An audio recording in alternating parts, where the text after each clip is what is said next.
ભીમાસરથી Bhuj national highway number 341માં Reldi railway crossing ઉપર overbridge બનાવવાનો છે, પરંતુ લાંબા સમયથી આ વિસ્તારના ખેડૂતો તેમજ NHAI વચ્ચે ઘર્ષણ ચાલી રહેલ છે, જેનું મૂળ કારણ નેશનલ હાઈવે ઓથોરિટી જૂના ફાટક ઉપરથી ઓવરબ્રિજ બનાવવાના બદલે 19 જેટલા ખેડૂતોની ફળદ્રુપ જમીનમાંથી ઓવરબ્રિજ બનાવવા માંગે છે।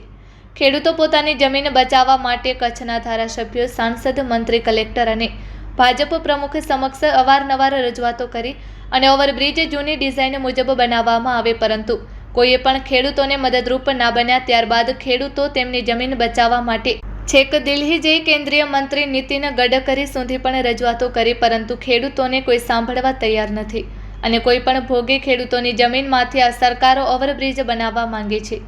ત્યારે સવાલ એ આવે છે કે શા માટે જૂના ક્રોસિંગ ઉપરથી ઓવરબ્રિજ બનાવવામાં આવતો નથી।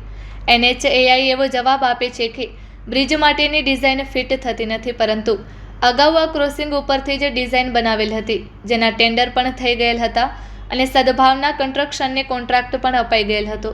જ્યારે જૂના રસ્તા ઉપર બ્રિજ બની શકે નહીં તેનો છેદ ઉડી જાય છે અને ભારત વિશ્વગુરુ બનવા માંગે છે, ત્યારે શું એવા નિષ્ણાત એન્જિનિયરો ભારત પાસે નથી?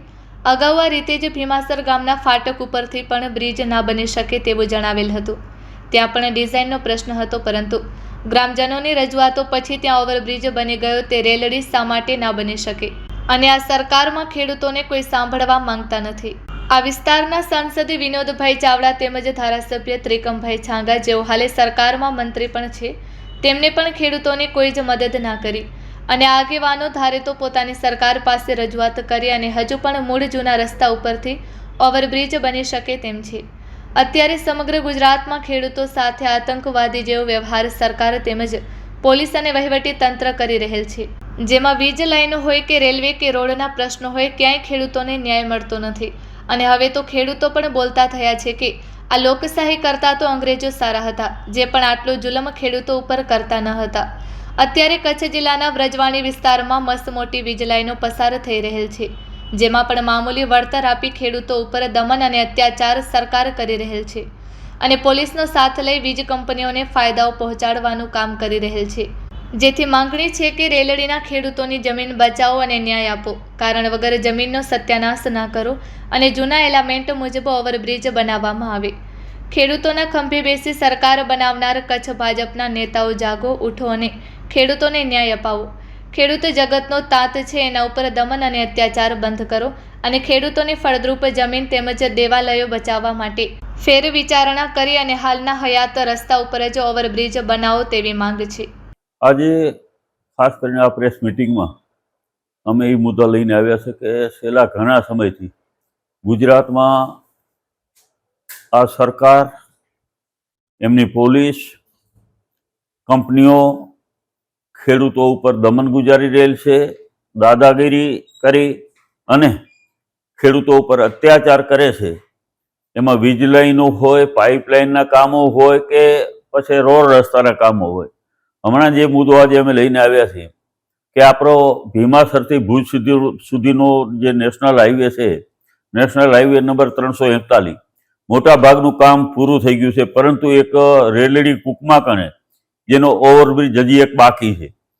આ ઓવરબ્રિજ આટલા લાંબા સમયથી બાકી છે, એના જવાબદાર હોય તો માત્ર ને માત્ર સરકાર પોતે છે। એનું ખાસ કારણ એવું છે કે અગાઉ આ રોડના કામ મંજૂર થયા ત્યારે જે મૂળ અત્યારે ફાટક છે રેલડીવાળું, એ ફાટક ઉપરથી એની ડિઝાઇન તૈયાર કરવામાં આવી હતી।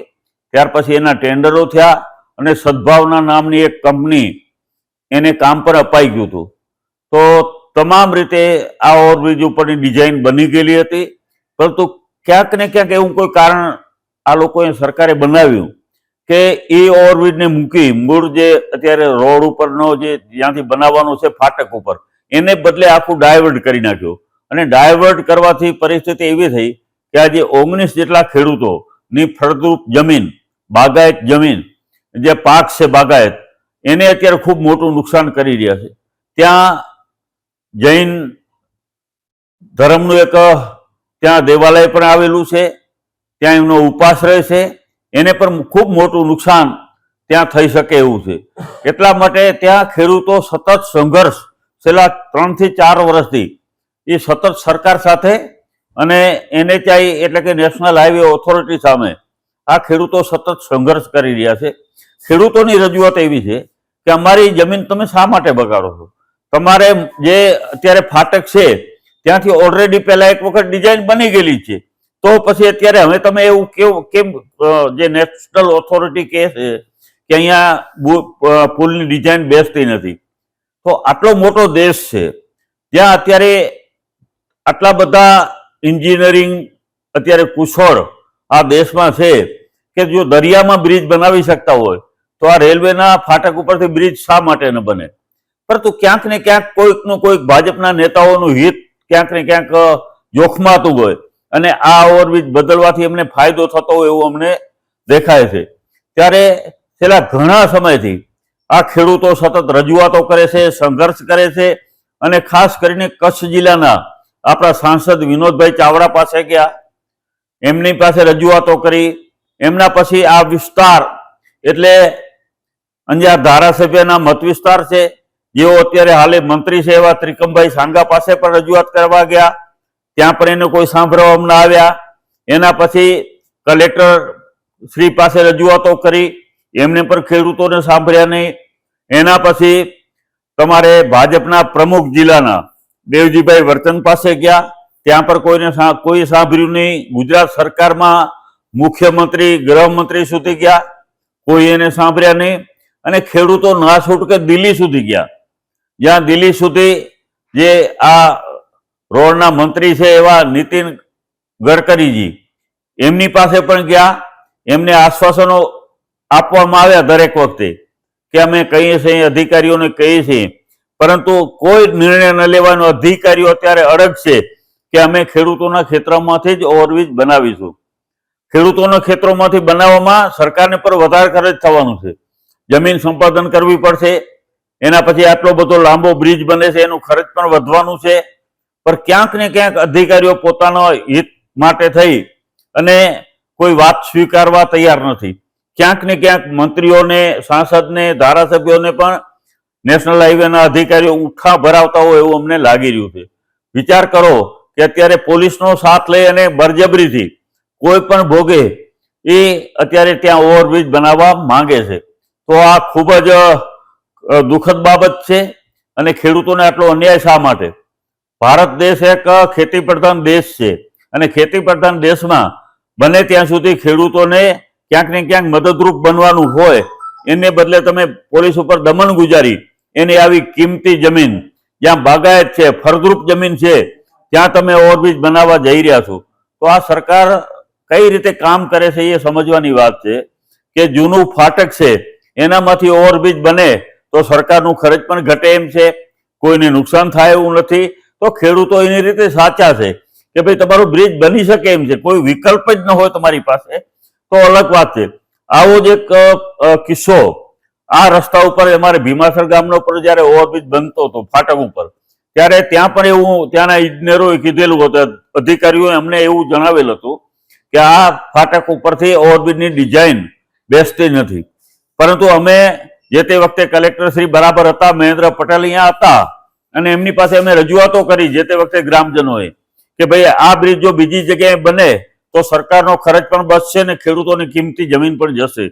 ત્યારે એ ભીમાસર ગામના ફાટક ઉપર ઓવરબ્રિજની ડિઝાઇન બેસી શકે, બનાવી શકાય, તો કુકમા ઉપર શા માટે ન થાય ડિઝાઇન? તો આટલા બધો આ દેશ 140 કરોડ લોકોનો આ દેશ છે.